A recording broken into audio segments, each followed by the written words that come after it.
We're going to give it to you straight. Your kid is a liar. Most kids lie, and learning to do so is an important phase of their growth. Experts have even called lying a developmental milestone. There you go, you're off the hook. Kids lie for different reasons at different ages. We will explain why your toddler lies, why you should neither ignore it nor punish her for it, and how to keep her from growing into a full-fledged Pinocchio. Lying can start as young as age 2, but studies show that by age 4, the vast majority of kids fib once every 2 hours.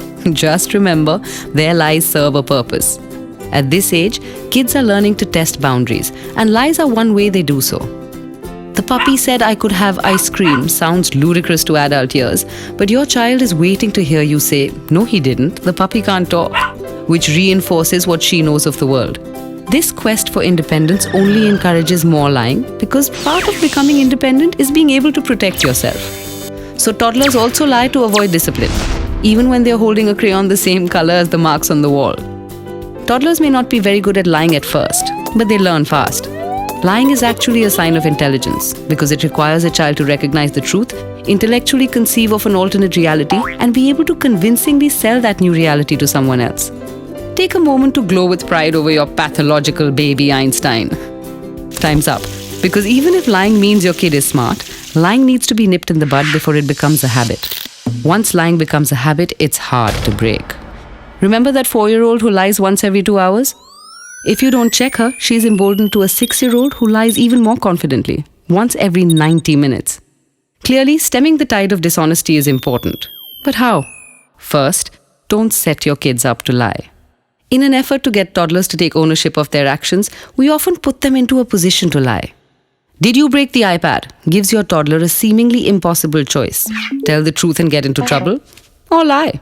You couldn't blame a child for picking the lie in the face of a looming grown-up with an iPad addiction. Instead, ask, how did the iPad break?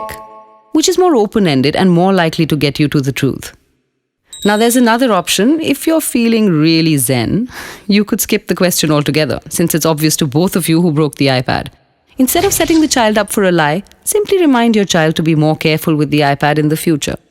Which brings us to tip number 2. Don't punish, because it won't work. Punishing lies, especially if you escalate the discipline as the lying continues, only turns kids into better and faster liars. Their self-preservation instinct is far stronger and more innate than your will to discipline them. The only way to encourage truthfulness is to positively reinforce those moments of honesty. Third, stop lying, you big fat liar, liar, pants on fire. One of the ways kids learn to lie is by seeing their parents do it. And parents lie all the time. We actually teach them to do it in the name of politeness. Good manners usually involve a little bit of lying. Yes, Granny, this zucchini bread you baked me is just as good as the chocolate bar I wanted. What we are teaching kids is that lying is okay sometimes, but not other times. It makes sense that those boundaries feel blurry to them initially. Let's face it, they're blurry for adults too. But if we can effectively model for them the difference between a white lie meant to preserve someone's feelings, they will eventually learn to mirror the boundaries of their liar role models. Which brings us to the last and most effective tip meant to avoid those more substantive lies. Teach kids that lying can hurt people and honesty makes them feel good.